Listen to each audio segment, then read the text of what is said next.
The wrinkles on the back of his neck moved like some kind of ancient creature. Half-consciously watching the movement, Mommy found herself thinking of the sharp object in the bottom of her shoulder bag. A touch of sweat came to her palms.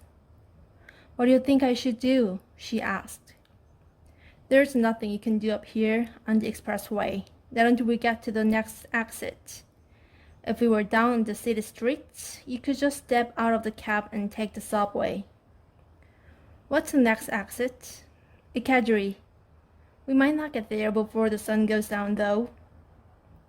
"Before the sun goes down?" Mom imagined herself locked in this cab until sunset. The Janacek was still playing. Muted strings came to the foreground as if to soothe her heightened anxiety. That earlier wrenching sensation had largely subsided.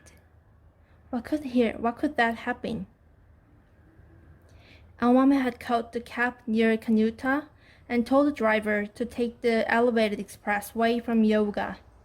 The flow of traffic had been smooth at first, but suddenly backed up just before Sanjanjaya, after which they had hardly moved. The outbound lanes were moving fine. Only the side headed toward downtown Tokyo was tragically jammed. Inbound expressway number 3 would not normally back up at 3 in the afternoon, which was why Aomame had directed the driver to take it. "Time charges don't add up on the expressway," the driver said, speaking toward his rear view mirror. "So don't let the fare worry you. I suppose you need to get to your meeting, though."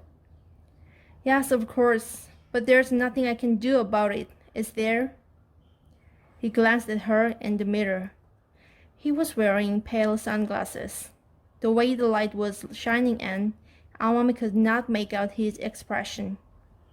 "Well, in fact, there might be a way. You could take the subway to Shibuya from here, but you'd have to do something a little extreme." "Something extreme?"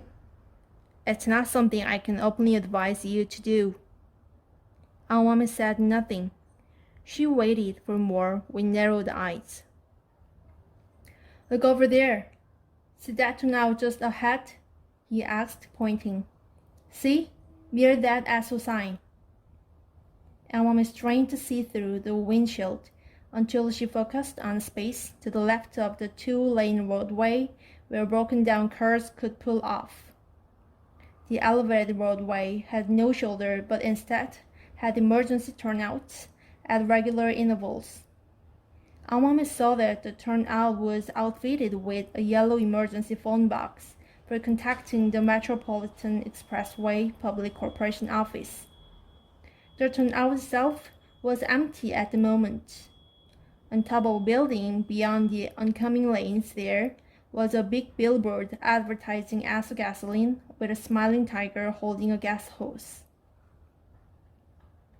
To tell you the truth, there's a stairway leading from the turnout down to street level. As for drivers who have to abandon their cars in a fire or earthquake and climb down to the streets, usually only maintenance workers use it. If you were to climb down the stairway, you'd be near a Tokyo Line station. From there, it's nothing to Shibuya.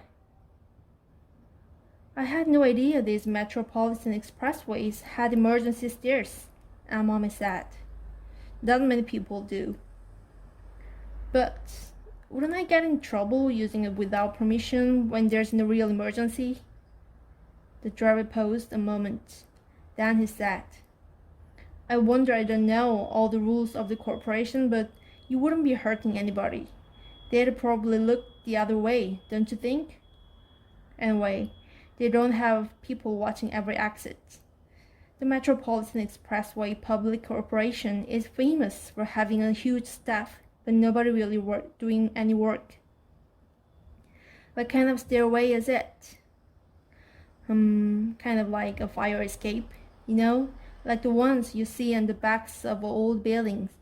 It's not especially dangerous or anything. It's maybe 3 stories high, and you just climb down.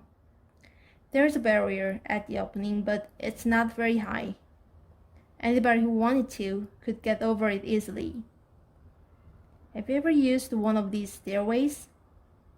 Instead of replying, the driver directed a faint smile toward his rearview mirror, a smile that could be read in a number of ways.